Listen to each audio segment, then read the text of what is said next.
The first night my step-parent told me to take my things to the basement, I understood exactly where I stood in that house. Not as family. Not as a child who belonged. But as a problem that needed to be hidden below the surface. The basement smelled like dust and cold concrete, and the single bulb flickered like it was warning me not to expect comfort. Upstairs, laughter echoed. Dishes clinked. Life continued without me. I was told it was temporary. That I should be grateful to have a roof at all. My room was given away within days, turned into a home office I was not allowed to enter. I learned quickly how to move quietly, how to make myself small, how to exist without being noticed. That was the rule in that house. Silence earned survival. Every morning, I climbed the stairs before anyone woke up, careful not to leave traces of myself behind. Every night, I returned after everyone slept, carrying my exhaustion back into the cold. They called it discipline. I called it erasure. What they never realized was that isolation sharpens observation. From the basement, I heard everything. Arguments about money. Missed payments. Stress whispered late at night when they thought no one was listening. I learned the house better than anyone because I lived beneath it. School became my escape. Work became my plan. I stayed out as much as possible, stacking hours, saving quietly. I stopped asking for approval. I stopped waiting to be seen. While they believed they were teaching me my place, I was learning patience. There were nights I stared at the ceiling pipes and promised myself something I never said out loud. This basement was not my future. It was my beginning. They thought sending me downstairs meant I would stay beneath them forever. They were wrong, because one day, I would return to that house not as someone who needed permission to be there, but as the person who owned every inch of it. Living in the basement taught me discipline in ways comfort never could. Time moved differently down there. Days blurred together, marked only by the sound of footsteps overhead and the furnace clicking on and off. I learned how to focus without distractions, how to endure without complaint, and how to turn loneliness into fuel. I took any job I could get. Early mornings at a grocery store, late nights cleaning offices, weekends doing repairs for neighbors who barely knew my name. I hid my savings in a separate account, one they did not know existed. Every dollar felt like a step upward, even if I was still sleeping underground. My step-parent rarely spoke to me unless something needed fixing or cleaning. When they did, their tone was sharp, as if reminding me that gratitude was expected. I nodded, kept my eyes down, and obeyed. Not because I agreed, but because I understood something they did not. Power grows quietly when it is underestimated. School counselors praised my work ethic. Teachers noticed my focus. Opportunities began to appear, small at first, then clearer. I applied for scholarships without telling anyone. I accepted internships that required long commutes and longer nights. The basement became a place I slept, not a place I lived. Upstairs, tension grew. Bills piled up. Arguments became louder. The house that once felt untouchable started showing cracks. Repairs were delayed. Payments were missed. I heard everything through the vents, every whispered worry they thought was hidden. That was when I realized something important. This house was not as secure as they pretended, while they looked at me and saw someone with nowhere else to go. I was quietly building an exit. And more than that, I was learning the true value of what they took for granted. The basement had stripped me down to nothing, and in doing so, it had given me everything I needed to rise. The turning point came the night the power went out upstairs, but stayed on in the basement. I sat there under a single bulb, listening to panic ripple through the house. Flashlights clicked on. Voices rose. For the first time, they needed something from below while I already had what I needed. I did not rush to help. I waited. Not out of cruelty, but clarity. That moment showed me how fragile their authority really was. Everything they had rested on appearances, not preparation. By then, my life outside the house had started to expand. I was no longer just surviving. I was learning contracts, investments, and how ownership actually worked. One of my internships turned into a paid position. Another introduced me to people who asked sharp questions and respected sharper answers. They did not care where I slept. They cared how I thought. I stopped coming home exhausted and defeated.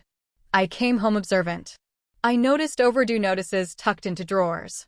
I noticed phone calls that ended in silence. I noticed how often my step-parent checked the mailbox with forced confidence. They still treated me like the basement defined me. They did not notice the way I listened when real estate ads played on the radio. They did not question why I asked about property taxes or refinancing at dinner. They assumed curiosity was harmless. That assumption would cost them everything. One afternoon, I overheard a conversation that changed the course of my life. The house was being considered for sale. Not publicly yet, but soon. Debt had finally caught up. Pride was cracking under pressure. I stood in the shadows of the hallway and felt something steady settle in my chest. Not anger. Not revenge. Purpose. That night, back in the basement, I opened my laptop and ran numbers until dawn. I contacted someone I trusted. Then another. Pieces began to align with terrifying precision. They thought the basement was where dreams were buried.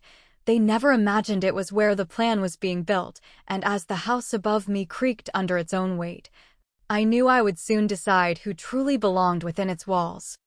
From that moment on, every step I took was deliberate. I moved through the house like a shadow, invisible by design. They believed silence meant submission. In reality, silence gave me space to maneuver. I started staying out later, not to escape, but to build. Meetings replaced excuses. Notes replaced complaints. While they laughed upstairs, I studied how properties changed hands without mercy. I learned how desperation lowered prices and how timing decided winners. The house itself began revealing secrets. Cracks in the ceiling they ignored. A leaking pipe they postponed. Repairs delayed because money was tighter than they admitted. Each flaw was another confirmation that my instinct had been right. One evening, I overheard my step-parent arguing on the phone. The voice that once barked orders now trembled. Deadlines were being missed. Payments renegotiated. The house was no longer a home. It was collateral. That night, the basement felt different. Not colder, but sharper. I realized I was no longer trapped below them. I was positioned beneath the foundation of their power. I reached out to a real estate contact I had quietly nurtured for months. The response came faster than expected. The property would never hit the open market. A private sale was coming. Quiet. Fast. Ruthless. I smiled for the first time in years. Days passed with unbearable normalcy. They criticized my silence. They mocked my late returns. They reminded me where I slept, as if location defined worth. Each insult only strengthened my resolve. Another hook surfaced when a letter arrived marked urgent. I watched them open it with forced calm. The color drained from their faces. The house had weeks, not months. That night, I lay awake listening to footsteps above me. Panic sounded heavier than arrogance ever had. They still thought I was powerless. They still believed the basement was my limit. What they did not know was that every insult, every night on that cold floor, had trained me for this exact moment. And when the offer was finally placed, it would not come from a stranger. It would come from the person they never saw coming. The countdown had begun, even if they did not realize it yet. Every morning I woke before dawn, not because the basement was uncomfortable, but because momentum demanded it.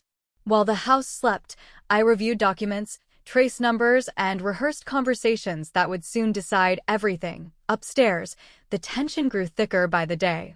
Arguments became frequent. Doors slammed harder.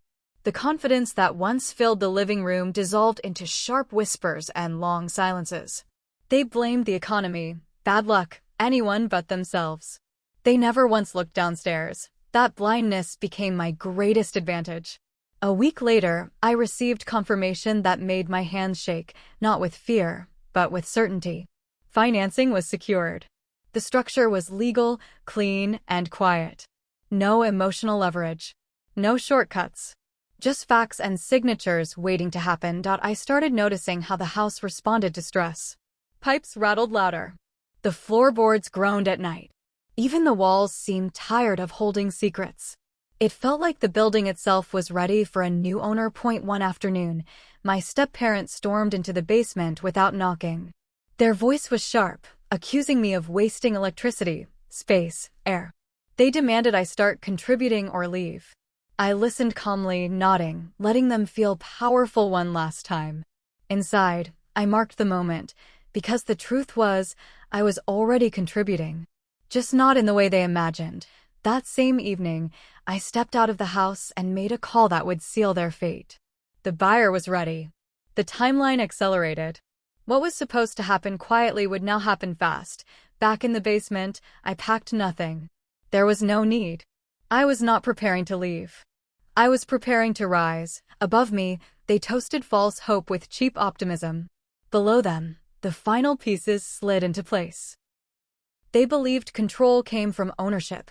They were about to learn what happens when ownership changes hands, and when it did, the basement would no longer be a punishment. It would become proof of how deeply they had underestimated me. The day everything shifted arrived quietly. No warning. No dramatic announcement. Just a normal morning wrapped in denial. I watched them drink coffee at the kitchen table, arguing over small things, unaware that time had already moved past them. I left the house early, not to escape, but to finalize what had been years in the making. The office building downtown felt colder than the basement ever had, yet I felt lighter walking through its glass doors. Papers were reviewed line by line. Questions were asked. Answers were given without hesitation.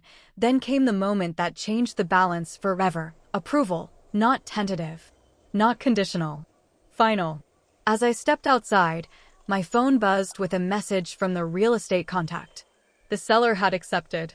The transfer would be completed within days. The house was no longer theirs in spirit, only on paper, and paper was about to catch up. That night, the house felt restless. My step-parent paced the hallway. Phone calls went unanswered. The silence upstairs was no longer confidence. It was fear trying to stay quiet. A notice arrived the next morning. Official. Clean. Impossible to argue with. I watched from the basement stairs as they read it twice, then a third time, disbelief stretching across their faces. The sale was real. The deadline was immediate. They demanded explanations from everyone except the one person who mattered. Me. I stayed calm. Too calm. That calm unsettled them more than anger ever could. I end the following days. Desperation replaced cruelty. The insults softened. The commands turned into questions. Suddenly, I was being asked about my plans, my work, my future, the same future they once decided I did not deserve. I answered vaguely, never lying, never revealing. Because the final reveal required precision, the house began to feel like a waiting room before a verdict. Every sound echoed louder. Every glance carried suspicion. They felt something was wrong, but could not name it. What they did not understand was this.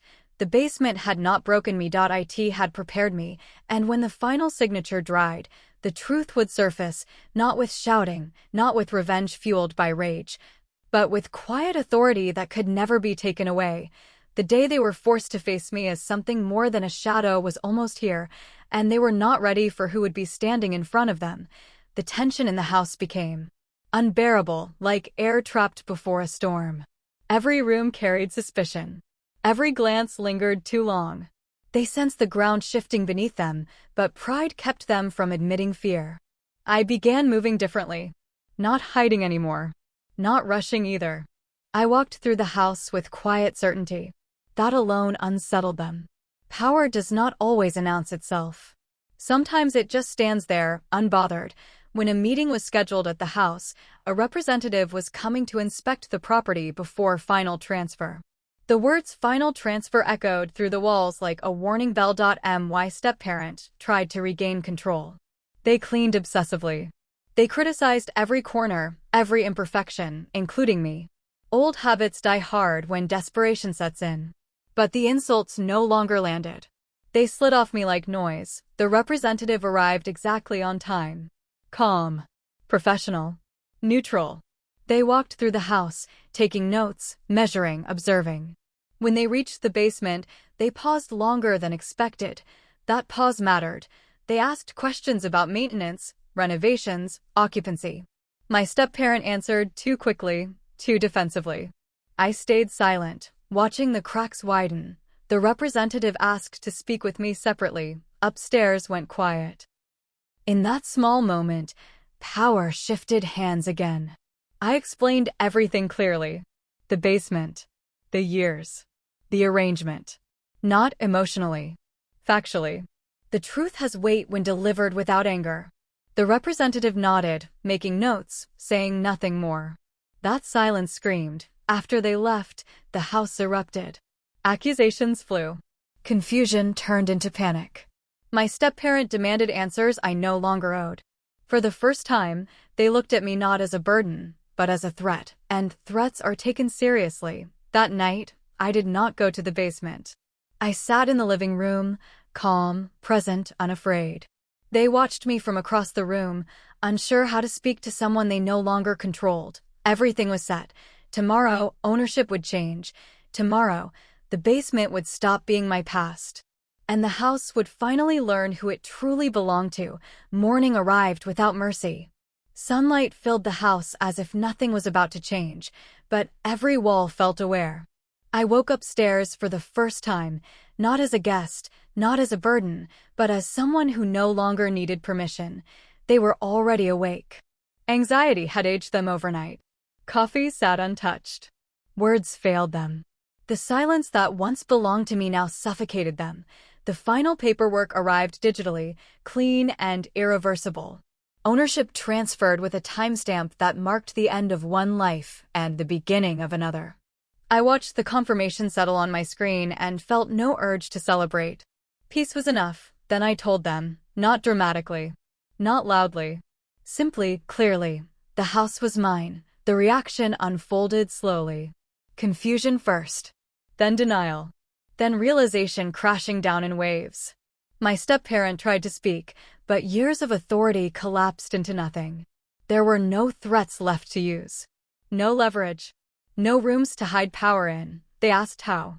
When. Why? I did not answer all of it. I did not need to. I reminded them of the basement. Of the nights they believed were lessons. Of the silence they mistook for weakness. I explained that survival teaches patience, and patience builds ownership. I did not throw them out immediately. That would have been easy. Instead, I gave them time. A deadline. The same courtesy I was never given. For the first time, they understood what it felt like to live in a space that was not yours. When they left, the house exhaled. The basement door stayed open. Light reached places it never had before. I renovated slowly, thoughtfully. The basement became an office. The living room became quiet. The walls no longer echoed with control, only intention. Revenge did not look like yelling. It looked like ownership. It looked like dignity, and it sounded like silence where cruelty once lived. If you are watching this, tell me where you are watching from and what time it is on your side, because somewhere right now, someone is being underestimated, and this is what happens when they stop believing the lie.